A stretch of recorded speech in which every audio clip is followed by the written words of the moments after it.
ینی ئەگەر لە کوردستاندا هەر کامێک لەو هێزانە دەسەڵاتی هەموو کوردستانی بەدەستەوە بووایە و حیزبیکە لە بەرامبەریانە بووە یا ئەو کەشەکراوە سیاسیە نەبووایە هەمان ئاستی دڕندەیە و سەرکوتەکە لە ئاستی ئەوەی بەعس کەمتر نەدەبوو.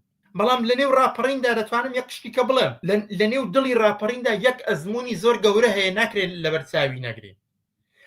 دەتوانم بڵم لە نێو تارکستانی ئەم دۆخەی کەوتم لە هاتە پێشەوە لە ساڵی 91 و دوایی ڕاپەڕین و لە نێو جەرگەی ڕاپەڕیندا خاڵێکی درەوشاوە کە بوو هاتنە مەیدانی شوراکان بوو، هاتنە مەیدانی کۆمۆنیزم بوو.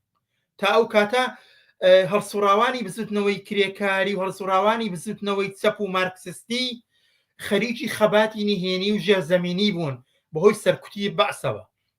بەڵام وەختێک ڕاپەڕین دەبێ ئەم بزوتنەوەیکی شورایی مارکسستەکان و کۆمۆنستەکانی کۆمەڵگەی کوردستان هەم دەبنە بەشێک لە هێزی بەشدار لە ڕاپەڕیندا و هەم دەبنە هێزێک کە دێن بۆ یەکەمین جار لە کۆمەڵگەی کوردستاندا خەریکن ئەلگۆیەکی کە و فۆرمێکی کە و شێوازێکی کە بۆ بەڕێوەبردننی کۆمەڵگا بەدەستەوە دەگرن کە نێوی شوراکانە.